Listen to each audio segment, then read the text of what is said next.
Good morning, friends, and a very warm welcome to all of you in this e-learning program.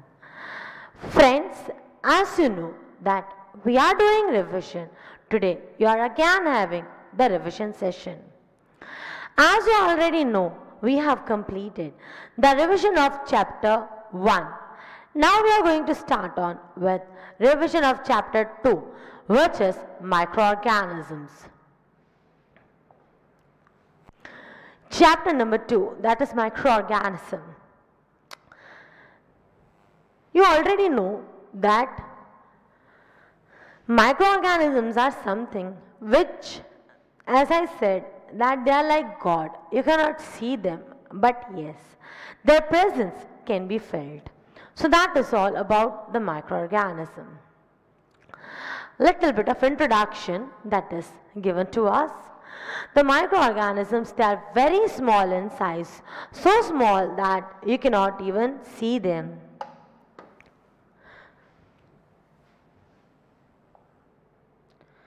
Extremely small, so small that you cannot even see them.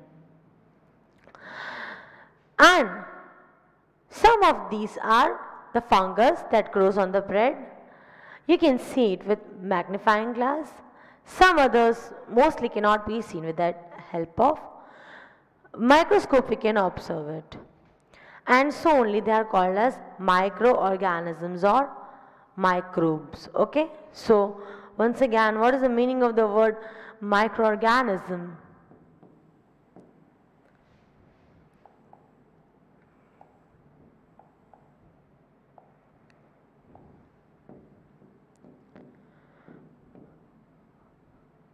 Microbes or microorganism, very small, okay, small, that cannot be seen even with eye.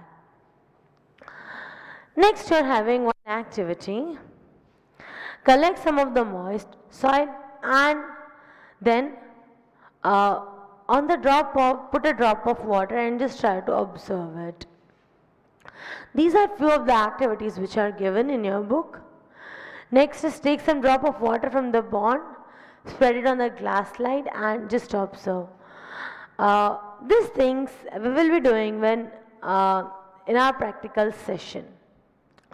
That is, we will be observing the small, tiny microorganisms which are present.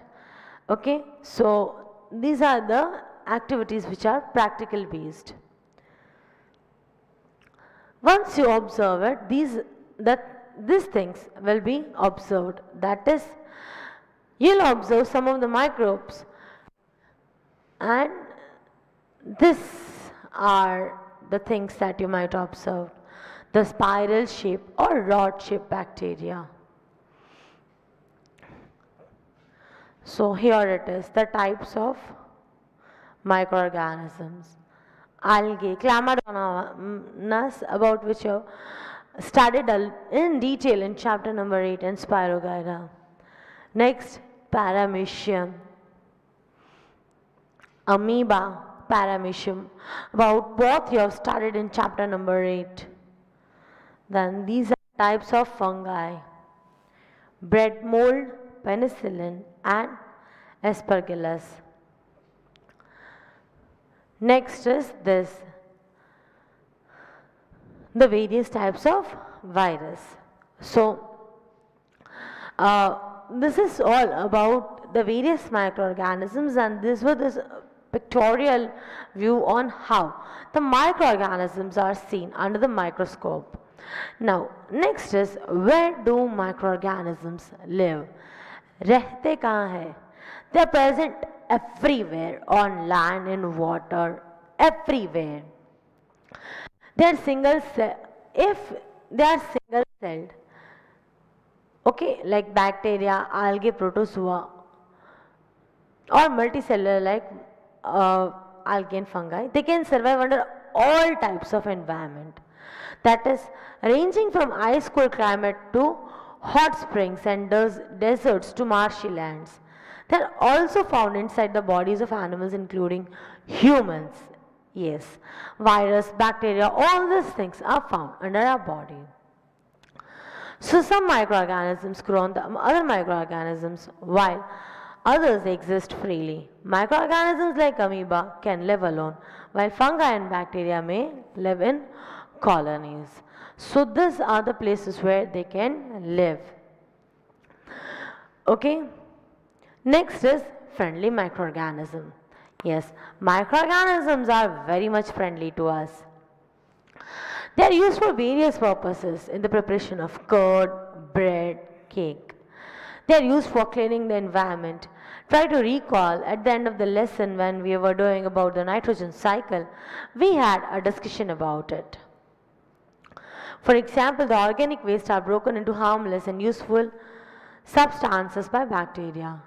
Okay, bacteria are also used in the preparation of medicines. In agriculture, they are used to increase the soil fertility. Okay, try to recall what is the name of that bacteria. I hope you remember, it's Rhizobium. Next, making of curd. Curd contains several microorganisms. In that, Lactobacillus, remember the name. Lactobacillus will promote the formation of curd. It will multiply in milk and convert it into curd. Bacteria are also involved in making cheese, pickles and many other food. An important ingredient of, and here it is, some of the important ingredient of rava idli. It is what? It's ultimately the curd. So this is how in curd we are having the use of which mycobacterium? Lactobacillus. Okay. So just now and just write down this. Curd contains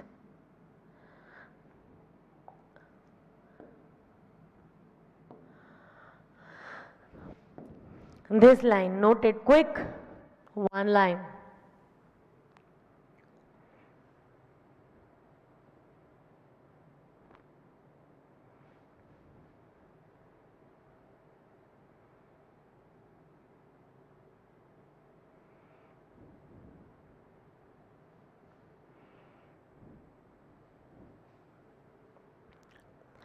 So I hope you have noted one line. Now next, making of bread.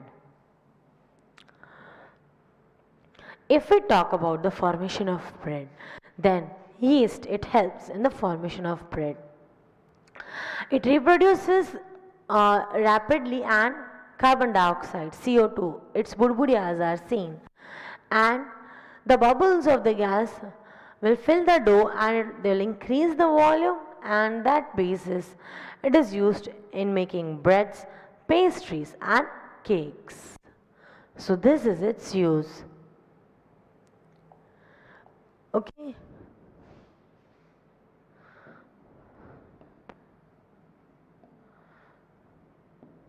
Note down this quickly.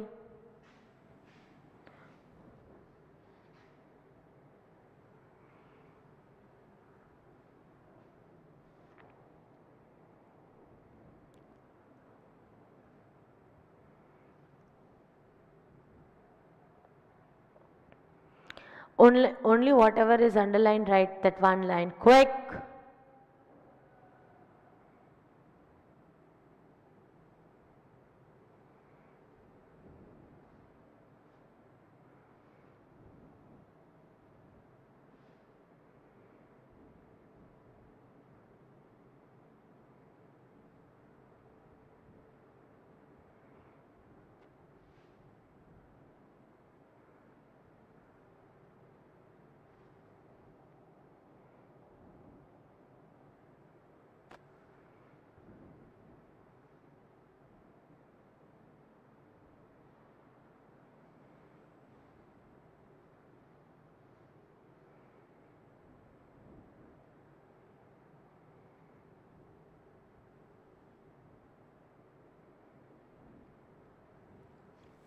So I hope it's noted. One small activity that you're having in your book. Let us take half kilogram of flour and add some sugar, mix it with warm water, add yeast. What will you see? You will see it got raised like this. Why? Just because yeast was added. Coming to the next uh, fact about it. Observation.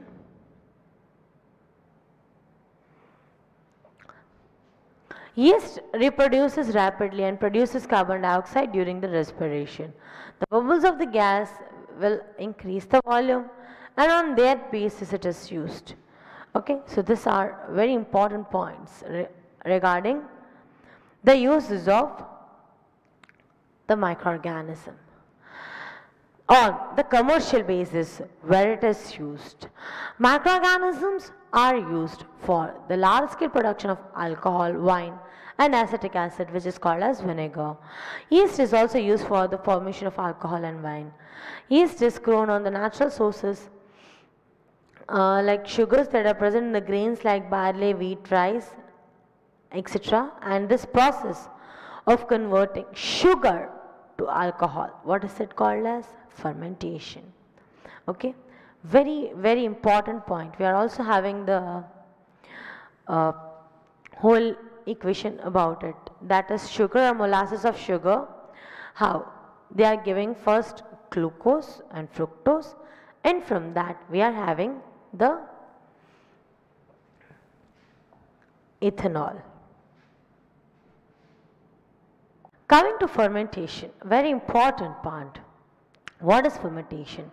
Slow decomposition of any particular substance in absence of oxygen, presence of enzyme, that is called as fermentation. Okay, try to recall this, we have already done. Sugar in presence of zymase, it gives glucose and fructose.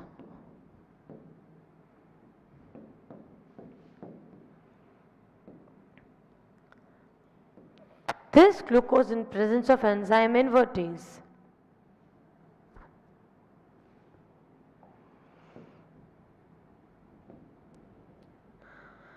It gives ethyl alcohol and water.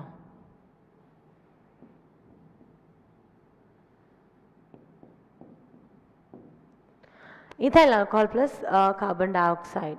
Okay, so this is how it happens. If we write the equation for it, then its equation is like this.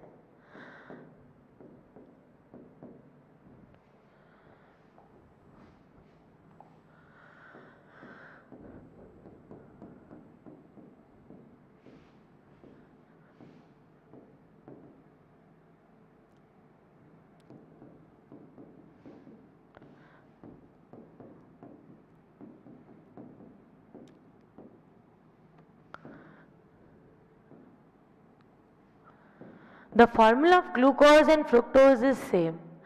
They only differ by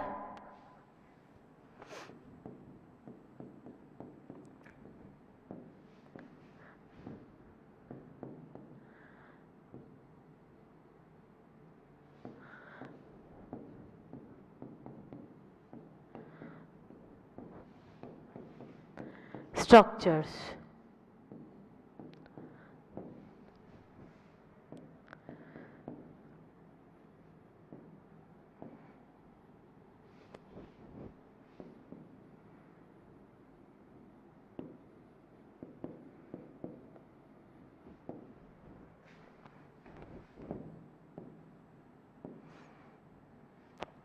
Okay, so this is how it happens. Sugar gets converted into glucose and fructose, while glucose in presence of enzyme invertase, it gives ethyl alcohol and carbon dioxide. These formulas are not there in your syllabus, but still note it down. The formula of glucose and fructose is totally same. It's C6H12O6. Okay, but the structures are different. This one is just for information, and yes, it may be asked in WRTs. So note it down.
This formula is new for you, okay? This is formula of sugar.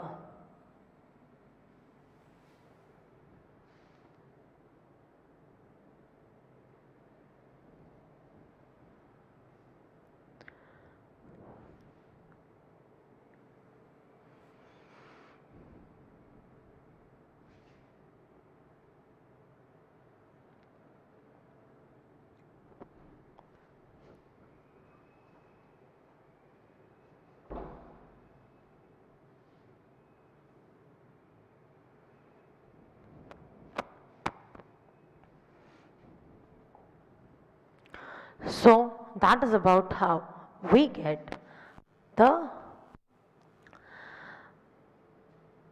alcohol from sugar. Now, next particular part, we are having a small activity. What is that activity? Very simple. Take some water, that is 3/4 of 500 ml, and dissolve just few spoons of sugar in it and add half a spoon of yeast powder to it and make the sugar solutions. Keep it covered, and now if you smell the solution, you will get a very unique smell. So this is what fermentation is. The smell that you will get, that is the smell of alcohol. So sugar got converted into alcohol by yeast, and this process is called as fermentation. This is the way alcohol is formed. Okay, note down this definition quickly.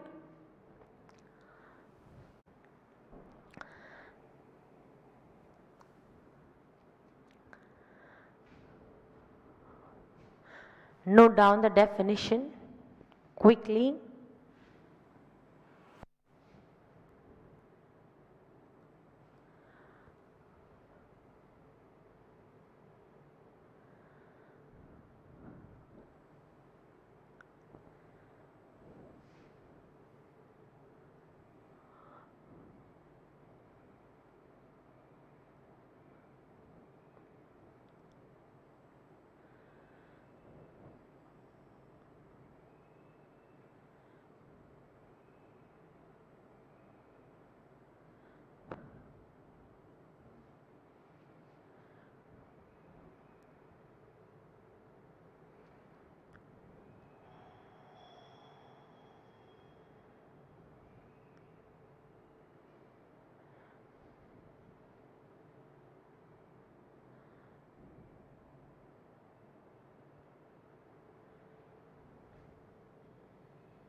Now some of the things which are not there in your book, some of the information, okay, and that's necessary because there is some information which is given little bit different in NCERT book. So let's have a look at it. We are knowing that antibiotics are prepared. What is the work of any antibiotic? Any antibiotic, what will they do? They will either kill those microorganisms that are causing disease, or they'll stop their growth. Yes, that is the function of any any antibiotic. Here it is. Whenever you are falling ill, doctor is generally giving the antibiotic tablets or injections. The source of this is microorganism itself. These medicines, what will they do? They will kill or stop the growth of the disease causing microorganisms. And such medicines, they are called as antibiotics. Name of some antibiotics that are prepared from bacteria and fungi are over here, that is streptomycin, tetracycline and erythromycin. So these are commonly known antibiotics that are made up of fungi and bacteria. Two very important points which are not there in our book, but yet we need to do it for any of higher level exam. Okay, so it can come from NCERT book, so please note down this two content. Quick.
Medicinal use of microorganism.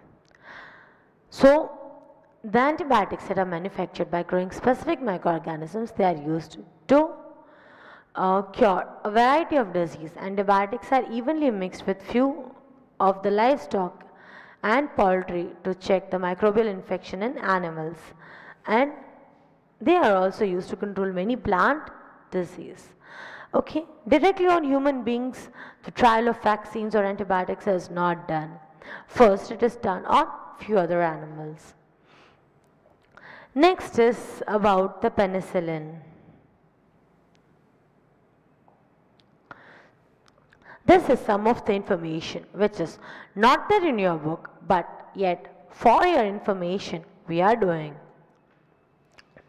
Alexander Fleming in penicillin, how he observed the penicillin and how he brought this particular antibiotic. It was Alexander Fleming in 1929.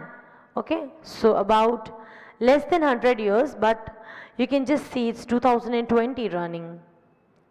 He was working on the culture of the disease causing bacteria.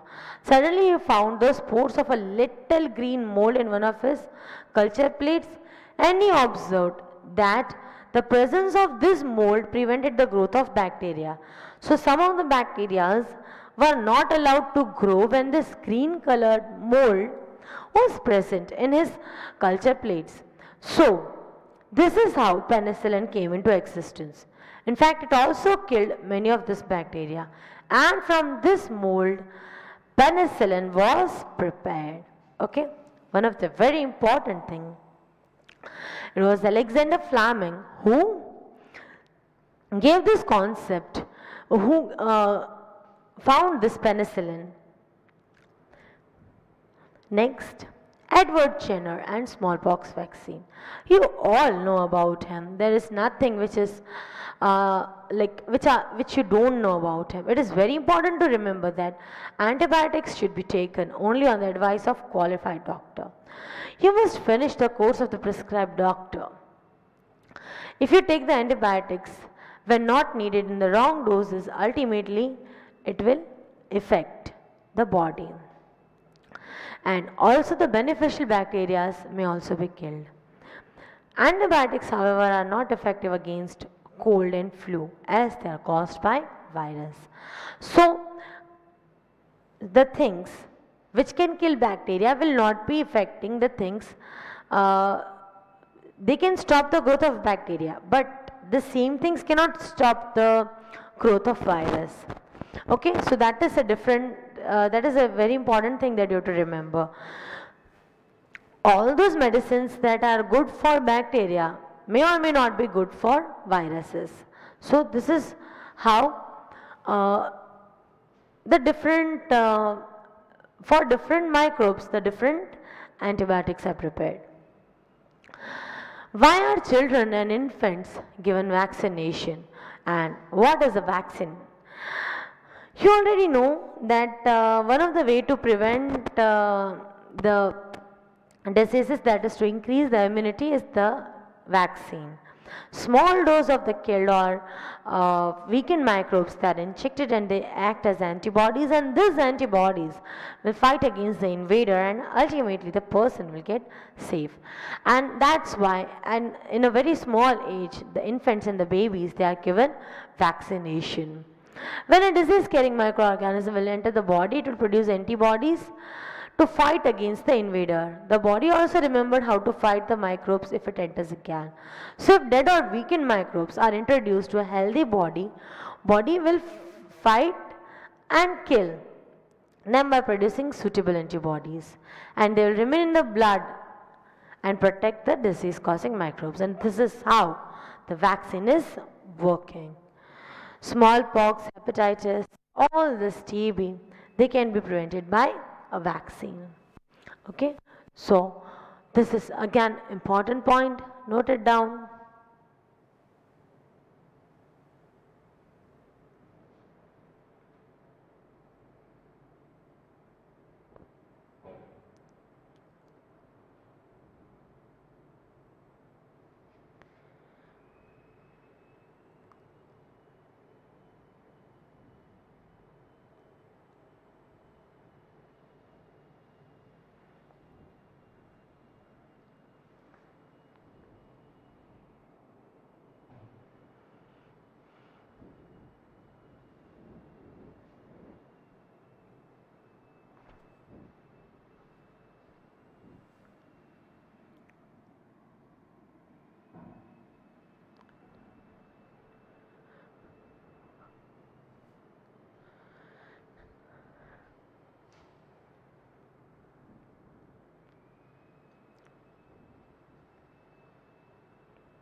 Next is increasing the soil fertility. Yes, the blue-green algae and bacteria, they can fix the atmospheric nitrogen, and they fix the atmospheric nitrogen. They are commonly called as biological nitrogen fixers. So these are the images of it which are increasing the soil fertility. So these are all the very good plus points about the microorganisms. You are having one very small activity. Take two ponds and fill half soil in it. Put plant waste in pot A and polythene bags and empty glass bottles and broken plastic toys in pot B.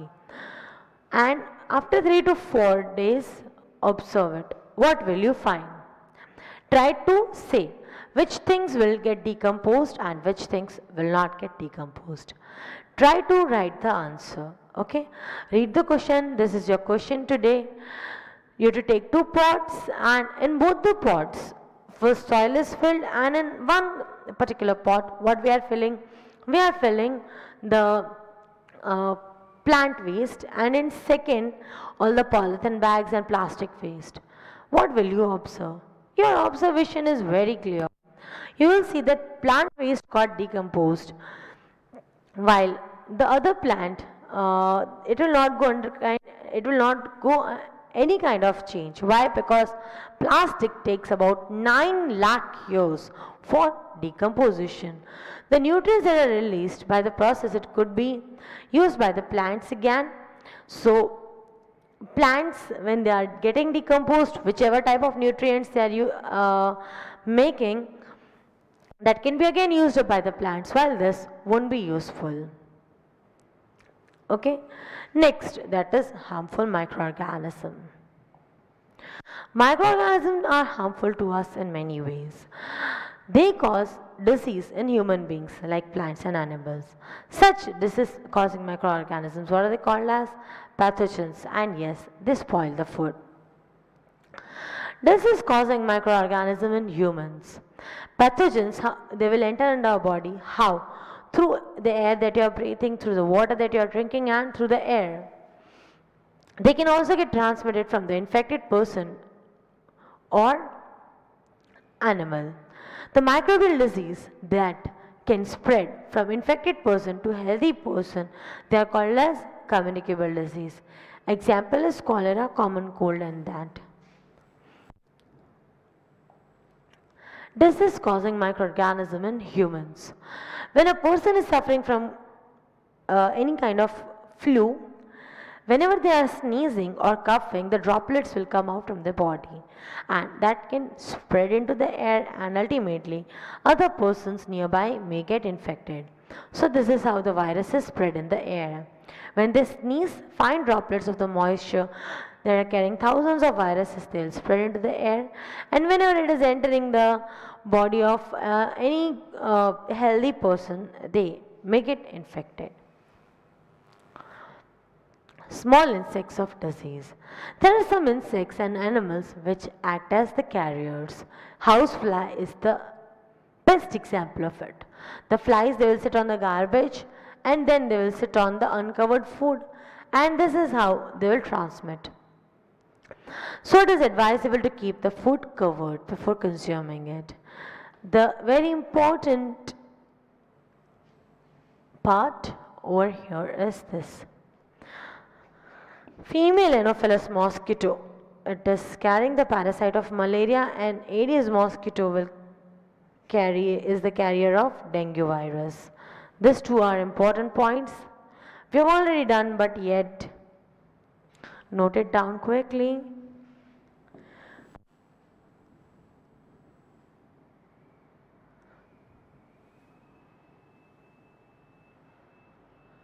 Quick, the last 3 lines.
So I hope you have noted it down. Next is all the mosquitoes where they'll breed. You already know they'll breed in the water. Hence, one should not let the water to collect anywhere. Wherever you're having nearby the water, that's in Gujarati it is called as khabochu, where the water gets accumulated. Then by keeping the surroundings clean, you can prevent the mosquitoes breed and try to make the list of the measures that will help you out to avoid the spread of malaria. How can the malaria be stopped? So only thing is you have to keep in mind that anyhow the mosquitoes don't enter our homes. So there are many ways, all out, good night, then nearby region those water should not get collected. Keep the surroundings clean. These are the ways by which we can prevent. Here are some of the name of common disease. If it's TB, then it is caused by bacteria. Mode of transmission is air. Measles caused by virus. Mode of transmission is again air. These are all almost transmitted through air. It's chicken pox or polio that is caused by virus, air. Okay, so in all of these cases, in general, the person should kept isolated and vaccination should be given at a particular age. So all those diseases that are getting transmitted through air, for them this is the general preventive measure. If we talk about cholera or typhoid that is caused by bacteria and mode of transmission is water, then for them maintain good habits, okay, keep yourself clean, consume properly cooked or boiled drinking water, and another one is vaccination. Hepatitis B, jaundice caused by virus. Mode of transmission is water, drink boiled water and vaccination. Malaria, it is caused by protozoa. Mode of transmission is mosquito. For them, use the nets, mosquito nets and repellents. Spray insecticides and control the breeding of mosquito by not allowing the water to get collected in the surroundings. Next is this disease causing microorganism in plants. Several microorganisms they cause disease in the plants like wheat, potato, rice, sugarcane, everywhere, and this disease can ultimately decrease the crop yield. Here is the name of some of the commonly caused disease in plant. If it's citrus canker, then the microorganism is bacteria, it is caused through air. Rest of wheat caused by fungi. Mode of transmission is air or seeds. Yellow vein, that is mosaic of Pindi, caused by virus, and mode of transmission is insect. Okay, this here to mug up. Chemical methods, yes, these are the ways by which we can generally check out the growth of the microorganisms. Salt and edible oils, they are generally used to decline the growth, and so only they are called as preservatives. So here is the next particular topic, that is preservation of food. We add salt or acid as a preservative in the pickles to prevent it from the attack of microbes. Again, very important name. Sodium benzoate and sodium metabisulfite, common preservatives. The name of the preservatives should be at the tip of your tongue. Okay, so note it down quickly.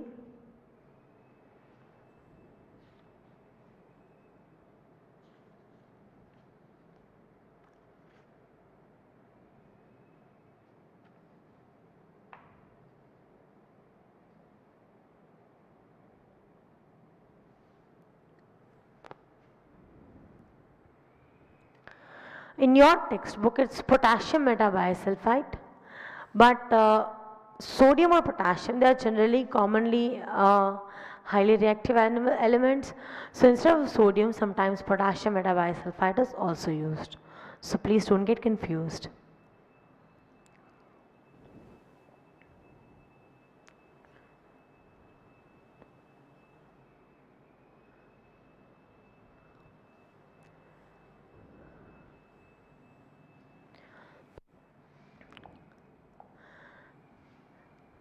The next way is the preservations.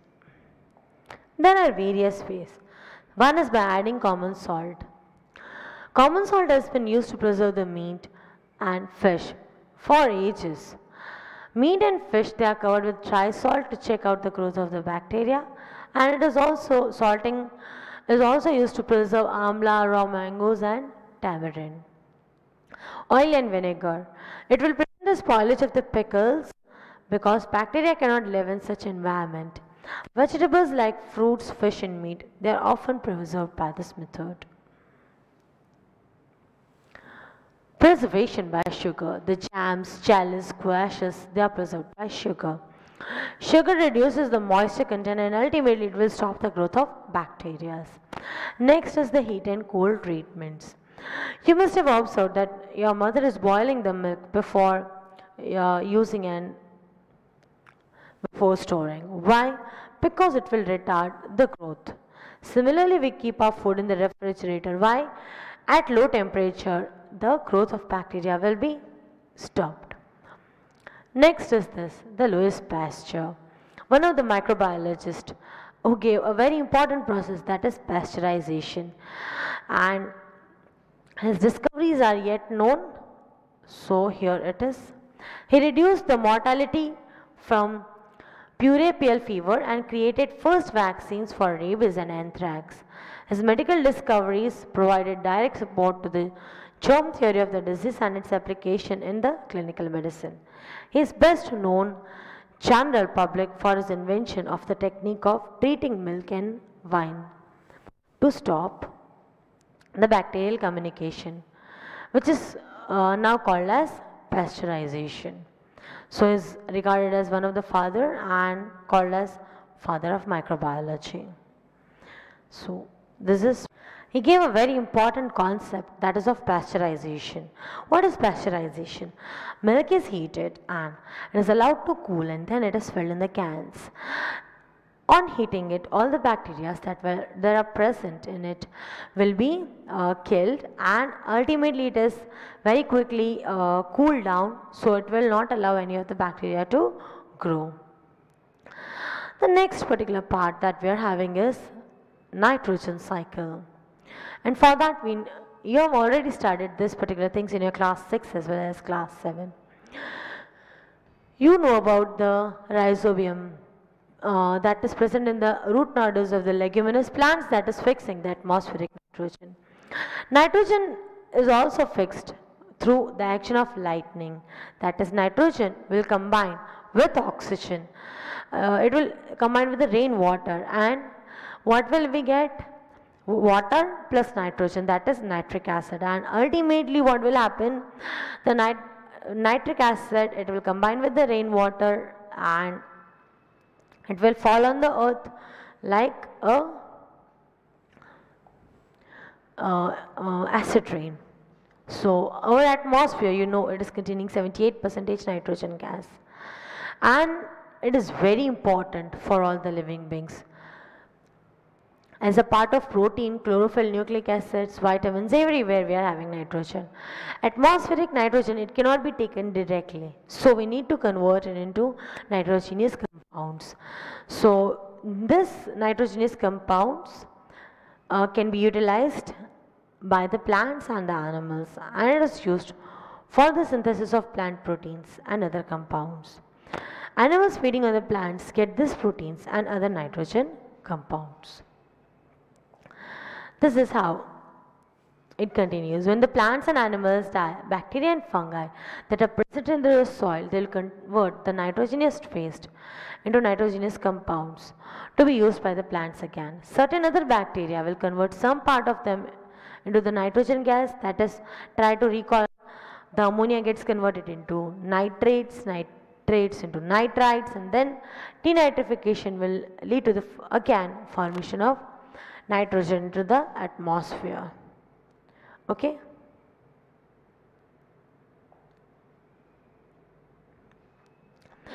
If you have any yet further queries, then you can just contact me and ask me. This was whole of the chapter number 2, revision. That's all for the content of the day. Thank you so much for listening to me. Have a very good day. Bye bye.